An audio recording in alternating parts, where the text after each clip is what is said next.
All right. Well, what kind of church do you go to? It's the title of the sermon. All right. It's right up there too. And when somebody asks you this question, hey, what kind of church do you go to? I think some people consider it an easy question, sometimes a hard question, a complex question, but there's lots of answers. Hey, what kind of church do you go to? Is it a church where you're supposed to wear a tie? Is it a church that's big or small, big building, small building? Do you meet at a non-permanent location like Pathway did for the first 10 years? Do you go to a church that's very political? Do you go to a church that's legalistic? Maybe a church that's connected to a larger institution like a denomination? Maybe you work for or go to a church that does work for the poor, that helps actively fight human trafficking. Maybe you have a church that has a homeless ministry. Maybe you have a church that has donuts or don't have donuts. Either way, there's all sorts of different ways to answer that question. What kind of church do you go to? I think the most common meaning when we hear that question in America is probably denominational, as in what kind of church is it? As in, is it a Baptist church or a Methodist church or non-denominational here? And I found that that's not necessarily the case in other countries. It was about 4 years ago, I was with a group of teachers traveling around Germany, went to Berlin, went to Frankfurt here, but right there in the center, see the city called Weimar. And Weimar has about 60,000 people. It's about the same size as Ankeny or West Des Moines. And I happened to be there on a Sunday morning, and so I was staying at a hotel that Hitler actually stayed at back in the day, but I don't like Hitler, so we're not going to talk about him, obviously. But I went up to the desk on Sunday morning, and I asked, hey, I would like to go to church. Tell me about the churches. And he says, well, are you Catholic? Or you're Lutheran? I looked at him, I said, well, I'm neither, so what other options do you have? He's like, well, the Catholic Church is right over there. The Lutheran Church is over there.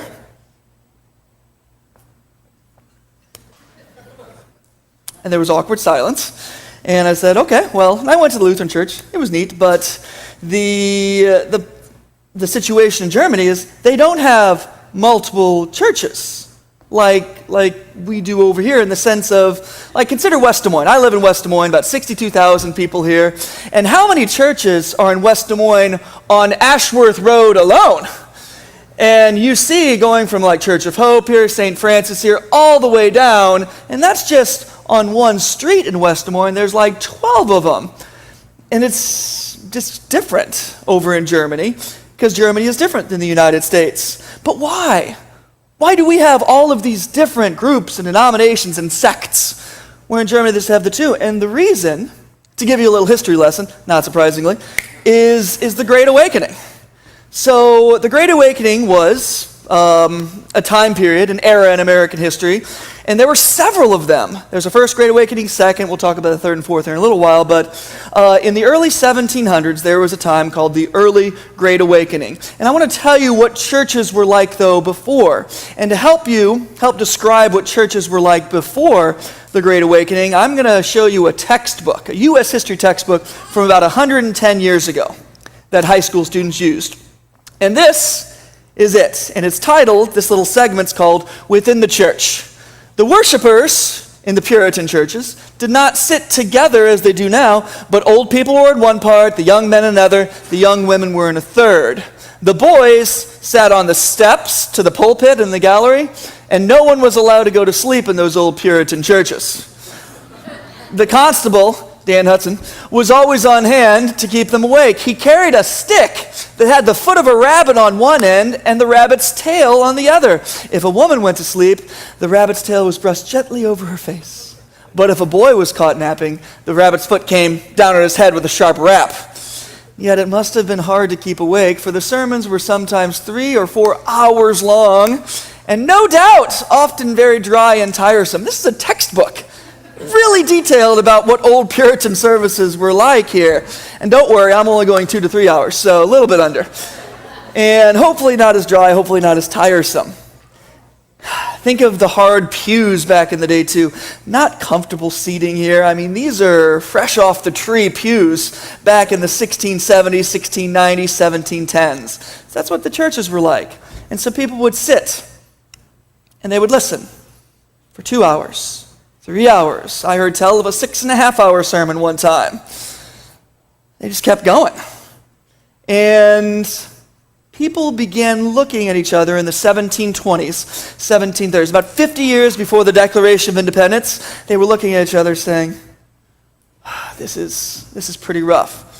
And what started happening was there were these traveling preachers that were going town to town. They're called itinerant preachers. And they would go from town to town, and they were exciting. And they would go out into the wilderness, and they would set up a stage, and then they would do awesome, fiery sermons from the stage, and the people would be really fired up. Some would call it a revival. And this was the Great Awakening. Yes, when I say awakening, I mean people were literally sleeping in the church until Dan beat them. But they would also... I'm giving you a hard time, Dan. But I'm saying they wouldn't literally only just wake up. They would spiritually wake up, spiritually be more engaged. And during this time period, we saw more churches, we saw more revivals, we saw more excitement. We saw enslaved peoples learning more about Christianity. We saw the creation of black churches as well. And then about 75 years later, into the 1800s, we have the Second Great Awakening. And in the early 1800s, people like Charles Finney, Barton Stone, and Alexander Campbell. Sometimes you hear about the Campbell Stone Restoration Movement. And what happened was, people, when they got back from those camp meetings, they would sit back down in those hard pews, and they would listen to the preacher, and they would look at each other, and they would this is pretty rough. But what do you do? That's the only church in town.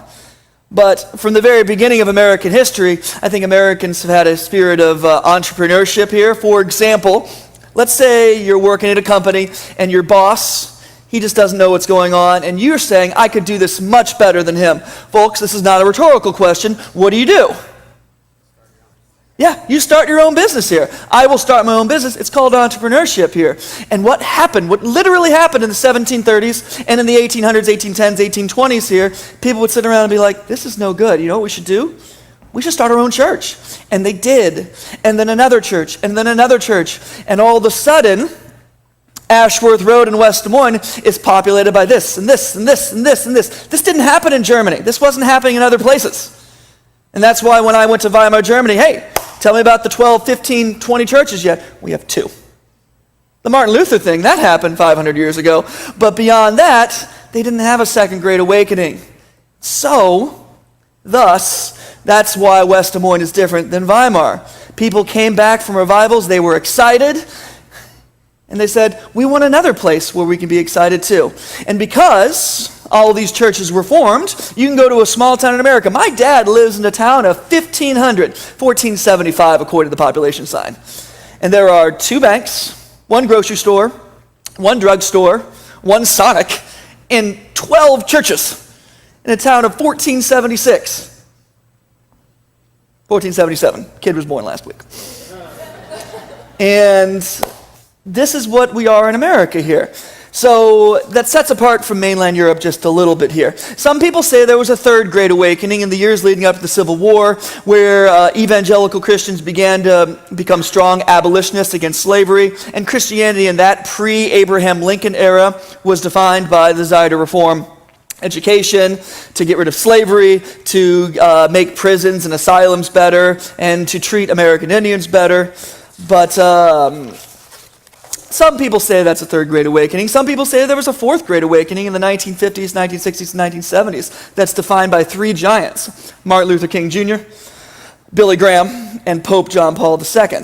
And this era was kind of defined by freedom, whether it be Martin Luther King, who is, to paraphrase, believing that all little black boys, little black girls, little white boys, little white girls can all hold hands together, pray together, go to church together, as he led a civil rights movement for freedom.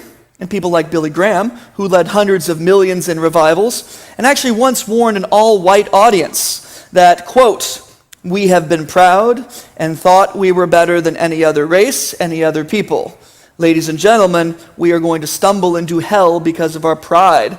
And so when he was engaged in freedom as well, not just freedom from oppression, but also freedom from the bonds of Satan that have really entrapped the entire globe. And so he led the people to freedom in Christ as well. And also Pope John Paul II here, who called all Catholics to be more holy, to strive for a better life following Christ. And he also encouraged freedom in Eastern Europe to fight communism and tyranny around the globe. So People disagree whether these two great awakenings are actually great awakenings, but I suppose the semantics and the labeling don't matter as much, because what occurred in each of these eras was revival.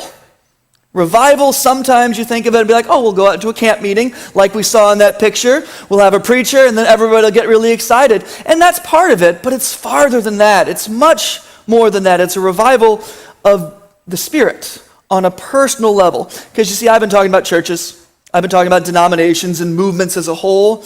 But let's get down to the individual, because churches don't exist without a person, without people. And what are people doing during all of these great awakening movements in American history? They're turning back to God. They're turning back to goodness. They're turning toward awesome things like freedom and love, and they're turning away from terrible things like slavery and oppression. Of course, this does beg the question, from a spiritual standpoint, what were people doing before that they needed to be revived in the first place? And how does that relate to the American church today? And today we're going to talk about the American church in the present here, but I want to be clear that it's a nuanced discussion, and I'm not talking about every American church. I'm not talking about every American Christian, not even necessarily this church, but I think it's pretty clear in 2018 that many churches in America are asleep, and it's not ideal. In fact, we take this conversation back again to that personal level. It comes to individuals, me and you and all Christ followers. If we are the church, then why do we need to be revived?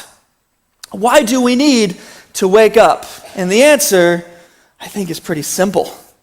We need to wake up because the actions that we take as Christians when we're asleep, they are not world-changing, they are not life-changing, and they are not soul-changing. We need to wake up because we've seen what happens when Christians wake up, and it's awesome.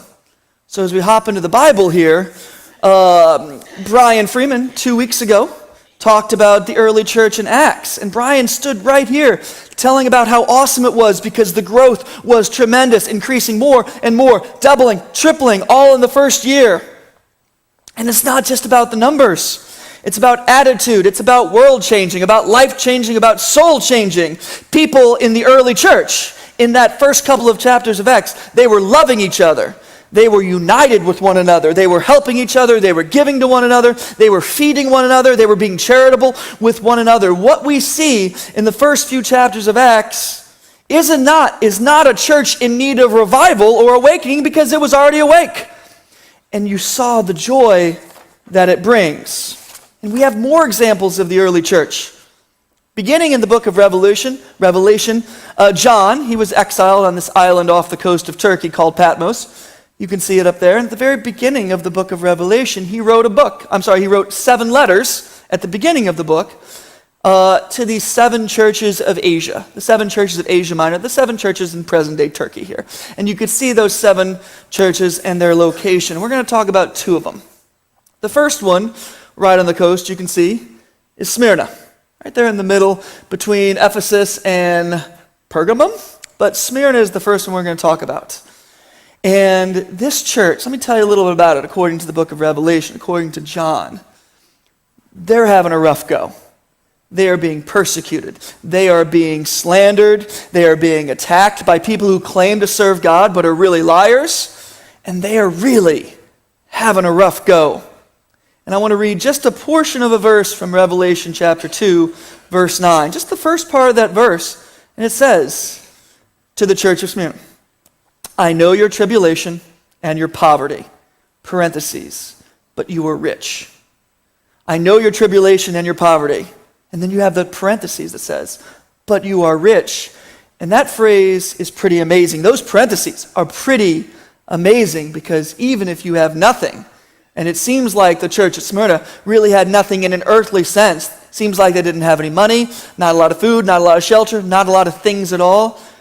Parentheses, but you are rich because even if your trials are great, you can be rich in the Lord. They were facing hardship and earthly trials 2,000 years ago. But here in 2018, across this globe of ours, we see similar struggles. In fact, over the past 2 weeks, I and many of you have been fortunate enough to speak with several people who've witnessed the earthly and daily grind and the struggles that believers are facing around the world today. And these stories, while they are tragic, on one hand, these stories still bear the witness of the power of Christ to make a difference in people's lives. And I think what we've seen from the past couple of weeks, in what I've seen and heard from people who have been to different countries, is that there's some awesome Philippians chapter 2 stuff that's going on. What is Philippians chapter 2? Let's read the first 4 verses. So if there is any encouragement in Christ, any comfort from love, any participation in the Spirit, any affection and sympathy, complete my joy by being of the same mind, having the same love, being in full accord, and of one mind. And then verse 3 and 4. Do nothing from selfish ambition or conceit, but in humility count others more significant than yourselves. Let each of you not only look to his own interests, but also to the interests of others. And that verse 4 especially. That verse 4 is going to be a key theme of what we're talking about today. I got 3 different countries I'm going to tell you about here. So first, Ethiopia. Some of you probably remember Ben and Mike Fust. This past week, they just got back from Ethiopia. Mike had been hoping to potentially maybe adopt a child from Ethiopia, but this past year, Ethiopia actually halted international adoptions completely. And as a result, private adoption agencies in Ethiopia, they lost that source of revenue because when international adoption agencies are there, there's a lot of money flowing through them. But what if it dries up? What we've seen in Ethiopia is a lot of private adoption shelters close because they just can't run them anymore. And the Ethiopian government, they're trying their best, but those government-run orphanages in Ethiopia are pretty rough. If you haven't found Ethiopia, it's up there. It's the green country on the east side of Africa, just next to Sudan. And Ethiopia is in really, really tough shape. However, there are a couple of remaining private adoption shelters that are trying to plug in the gaps, but are, for lack of a better word, living from paycheck to paycheck. Ben and Mike visited one of them that requires $550 a month to pay for rent and also food to keep 8 HIV-positive 12-year-olds off the street. And the folks in charge of the shelter here, they are scraping for every dime, every penny, every ounce of food they can to keep these 8 sick 12-year-olds off the street in their shelter. Let me tell you about these folks that are running the shelter here. They're not doing it for the money. They're not doing it because it's easy. They're not doing it for the praise. They're not doing it because the government's mandating them to. They're doing it to change the life of those 8 orphans. Because that's what Jesus would be doing. The people in charge of this shelter, they're constantly doing work every day, every hour, every minute, doing work for these 8 boys. And thus they're doing the work for Jesus. And I'll tell you something about these people. They are not asleep. They are not asleep at all. Revelation 2, I know your tribulation and your poverty, but you are rich. Let each of you, in Philippians 2, let each of you look not only to his own interests, but also to the interests of others. That's happening over in Ethiopia. Zimbabwe. The team from Pathway just returned from Zimbabwe. And this impoverished nation, if you don't know where it is, it's that blue country on the south side of Africa here. Nice round country, Zimbabwe. And this nation is still struggling and reeling from economic and political crises over the past decades. It's a place where most people are poor. And I know Dan and the entire team have so many things to share. So I wasn't there, so I'm not going to step on their toes because they probably have stories that I think are going to encourage us. And there are going to be stories that are amazing to hear. But I think after speaking with Dan briefly, I think what's pretty clear in Zimbabwe and the church there, it has many similarities with Smyrna. The nation has faced tribulations, it's faced trials, it faces poverty, and yet, parentheses, but they are rich in spirit. I've seen the videos, you've seen the videos. They are singing with such amounts of joy and passion, and I'm sure any member of that Zimbabwe Pathway team will tell you that while they have physical needs, whether it be school uniforms or clean water, their spiritual state is strong. The people in Zimbabwe are not asleep. Finally, Venezuela. Last week, Jorge and Sarah, they stood right here. They stood right here and spoke with us.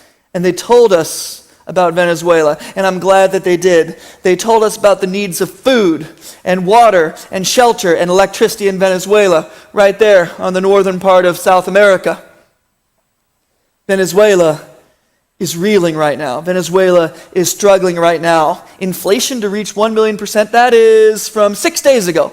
Took a screenshot of that. 1 million% means a loaf of bread that used to cost $2 will now cost $2 million. In the Venezuelan dollar. That's 1 million% inflation. That is insane.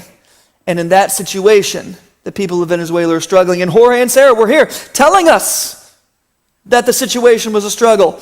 They told us about their fellow pastor, Ricardo, who was supposed to go to the Dominican Republic here. His company sent him there, but he said, no, I need to stay here in Venezuela with joy to help those who are desperate with need. Ricardo stayed behind for the disaster to serve, to love. And people like Ricardo, people like Jorge and Sarah who are ministering in some of the most troubled places in the world, they are not asleep. These are Philippians chapter 2 Christians. Let each of you look not only to your own interests, but to the interests of others. The people who are followers of Jesus in these 3 countries that we just spoke of, folks, they're not in need of revival. They're already alive and awake spiritually, and they are producing fruit, not just spiritual fruit, but meaningful fruit that's making people's lives better on a day-to-day basis. Because there's so many places on earth that are poor, and yet when I see videos from places like Zimbabwe where the people are coming together and they're singing with vigor and life and love and devotion to God, I can't help but wonder why we in America aren't living like that every day. Why I am not living like that every day with the joy, with vital joy and love. The folks I've mentioned in Africa and South America have so very little, but yet they have so much. They are so poor, and yet they're so rich. And they are not asleep, certainly. They are awake. And it makes me wonder how similar that we, the American church, how similar we are to that persecuted, impoverished, and poor, but rich church in Smyrna. It also, sadly, makes me wonder that if the church in Laodicea might be more accurate in describing the American church today. What's going on in the church in Laodicea? Revelation chapter 3, verse 15. I know your works, you are neither cold nor hot. Would that you would be cold or hot. So, because you're lukewarm and neither hot nor cold, I will spit you out of my mouth. For you say, I am rich, I have prospered, and I need nothing, not realizing that you are wretched, pitiable, poor, blind, and naked. This bears repeating. I've said it earlier, but I'm not talking about every American church. I'm not talking about every church, not even talking about every Christian, not even necessarily talking about this church, but it is something that the church as a whole in America might have to deal with, because John is really clear here. If your church is like Laodicea, woe unto you. So when you read that verse 17, for you say, I am rich, I have prospered, and I need nothing. Does this sound familiar? Does it sound like the American church? Does it describe the American church? Because the American church is incredibly rich, historically rich, and prosperous. But how many churches in America lack the same spiritual life that exists in rural Zimbabwe? How many of us would love to see the American church have another great awakening where followers of Christ rise up and love one another in ways that are truly God-inspired and God-breathed? How many of us would love to see a community where no one was in need for the simple reason that followers of Jesus refused to sleep anymore, and we experienced a revival like no other? How many of us would like to never see another revival again because we stopped falling asleep in the first place and we remain permanently awake, permanently revived, permanently where we are sustaining Jesus when we actively don't forget to sustain Jesus? A situation where our habits and our daily lives revolve around us staying awake spiritually and putting others first. A situation where we're helping orphans more. A situation where we set up a shelter for 8 boys who have been infected by HIV because of lack of medical care and wrong blood transfusions. How could we have that situation here? And we think, what's the reason of doing it? One huge reason is to stay away from verse 17. For you, the church at Laodicea says, I am rich, I have prospered, I need nothing. When in actuality, you are poor. You are blind. You are to be pitied. You are naked. And you are wretched. That verse 17 is scary. I hope it scares you a little bit too, because when we talk about where we want to be, it's not just a church here at Johnston, but I mean here as the universal church, the church that Jesus Christ founded 2,000 years ago, the church that Paul and Peter were the first ministers of, the church that Paul is writing to, the different churches that Paul is writing to here, who have different struggles, different strives. Do we want to be more like the church in Smyrna, which is poor but rich? Or do we want to be the church in Laodicea, which is neither cold nor hot? And by that I mean, oh yeah, we're just sitting around. We're not actively sinning. We're not like going off and doing incredibly evil things. We're just sitting. We're warm.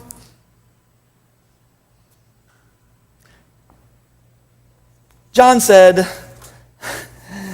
it's the water that makes you want to spit it right out. That's not where we want to be. Let's make sure that we are permanently revived. Let's make sure we don't die again after we wake up. Let's finish up that section in Philippians here. We read 1 through 4. We'll start with verse 4 again. Let each of you look not only to his own interest, but also to the interests of others. Have this mind among yourselves, which is yours in Christ Jesus, who, though he was in the form of God, did not count equally with God a thing to be grasped, but he emptied himself by taking the form of a servant, being born in the likeness of men. And being found in human form, he humbled himself by becoming obedient to the point of death, even death on the cross.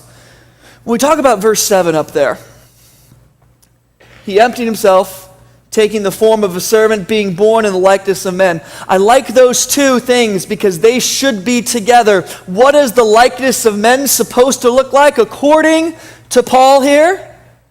The form of a servant. It's what it is. We have a motto here, love God, love people, serve both. Well, there it is, right there. Jesus came down, took the form of a servant because he was born in the likeness of men. What are men supposed to be? What are people supposed to be?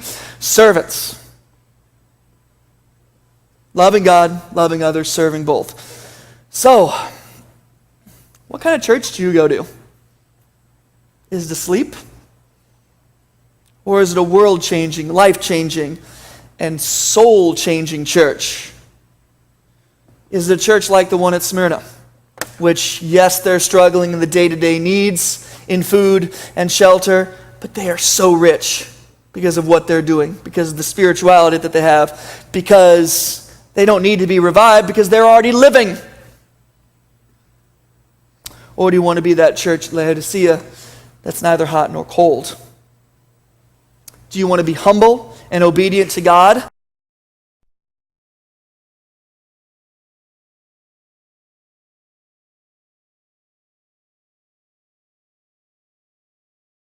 There are moments in life, moments of personal revival, moments where we are overwhelmed by the goodness of God. They might happen when we're singing a song. They might happen on the way to work. They might happen at any time, but you are just coming through the feeling that God is amazing here.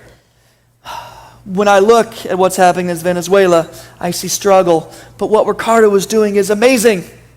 When I look at the videos from Zimbabwe, they have hardly anything at all. And yes, that feeling is overflowing them all of the time.